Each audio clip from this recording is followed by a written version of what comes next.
Hey guys, so before the video begins, I'd like to state, I am not a doctor, I am not a psychiatrist. This video is not a replacement of getting a proper diagnosis by a professional. This series of 5 signs you have a mental illness is to spread awareness for each of these mental illnesses. Now today I'm going to be talking about bipolar 1 disorder. And I also wanted to state this, I do suffer with depression and anxiety. So the other videos I made, I have personal experience with, but I do not suffer with bipolar 1 disorder. So I just wanted to say that I am going off of research alone. So if you want in-depth personal experience with bipolar 1 disorder, this video is not for you. But if you want to maybe kind of see if you might have bipolar 1 disorder, then keep on watching this video. I also want to state that the difference between bipolar 1 disorder and bipolar 2 disorder is the severity. Bipolar 1 disorder is worse, where bipolar 2 disorder is not as bad. I'll give you an example. So, people with bipolar 1 disorder, they will have a manic episode at least once in their life, where bipolar 2 disorder, they may only have hypomania. And hypomania is just a less severe manic episode. So I just wanted to state that really quickly. Sign 1, mania. Can you imagine waking up every day, feeling so energized, feeling so joyful for no apparent reason at all? All you think is, I have to do. You run a mile, you can barely feel it. You complete all your work in the blink of an eye. You clean your house in record time.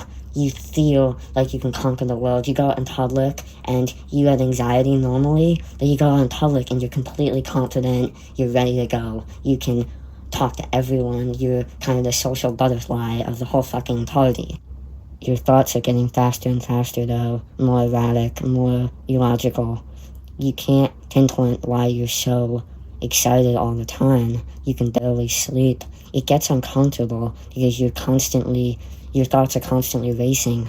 You feel so out of it. You feel detached from your former self. You feel like every day is a new day. You're always in a movie. Your character is always excited, always ready to go. But you know you're not like that. You know this isn't you. It's uncomfortable, it's itchy. You're scrambling, your thoughts are overwhelming, you're losing your mind, you can't feel anything because you're so hyper all the time. Your friends and family are just waiting for the next angry outburst. I think it's like this game you play with yourself. You see how far you can push your friends, how far you can push your family. You get, like I said, angry, you get hostile almost. You get these delusions in your head that you can't get rid of. The mania is not good. It's not a pleasurable experience.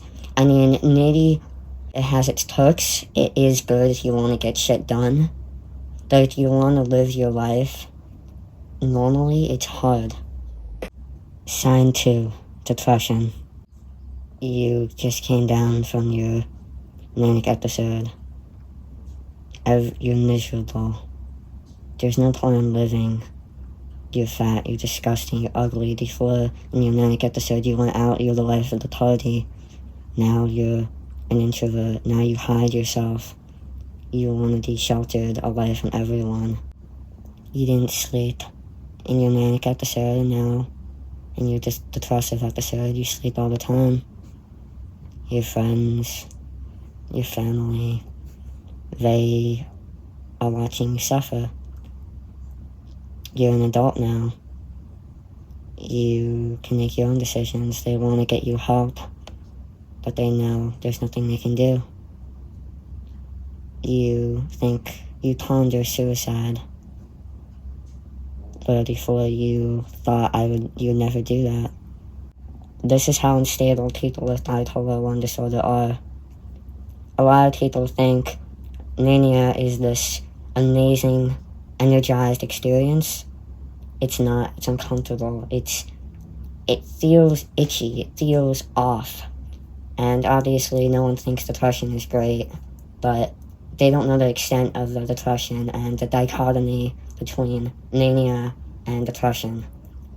It's almost delusional. And I'm not, if you have bipolar 1 disorder, I'm not putting you down, but I'm trying to express how unstable you can be. Rather, it can be. Sign 3, impulsive behaviors. I did touch on this when I was talking about mania, but I want to go more in depth about it. So these impulsive behaviors can include drugs, going on the back of the fucking motorcycle, doing these impulsive things that you normally would never do. And also, this can be more like, it can be behaviors too.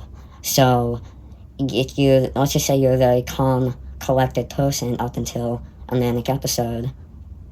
In the manic episode, you can be kind of nasty, kind of abusive, kind of just not the nicest person. And when people think of mania, they think, oh, it's just joyful. No, it's basically, it's like your emotions and your mind itself is heightened. Everything is extreme. Sign 4, memory issues.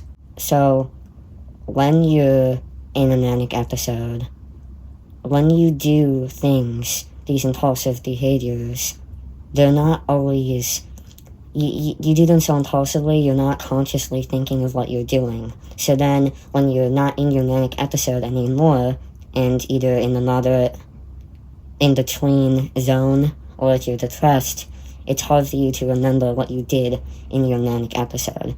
Because like I said, you're not consciously doing things, because it is indeed an impulsive behavior.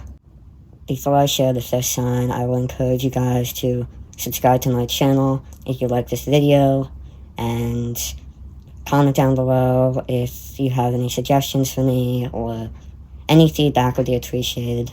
I'm really trying hard with these videos. They're taking me hours to edit. I know they're kind of shitty editing. It's kind of shitty editing because I'm learning how to edit. I'm using different editing softwares, so hopefully this video is a little bit better at editing than other ones, but I'm really trying here, so thanks for watching. Sign 5, anxiety. This symptom is not oftenly talked about.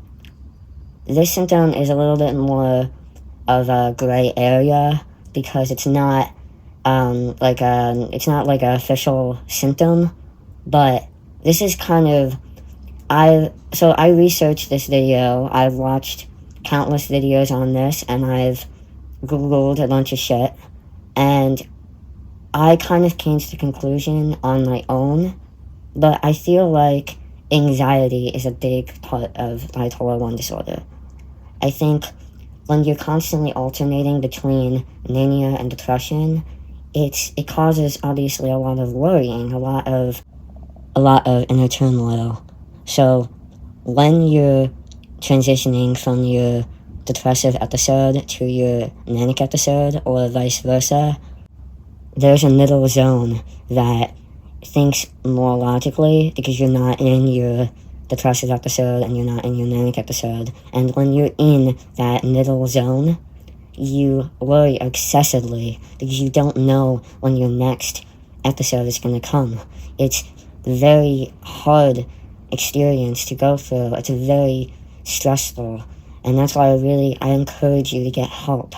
Because if you do not get help, this might progress. You might learn how to live with it. I don't know. But most likely, it will get worse.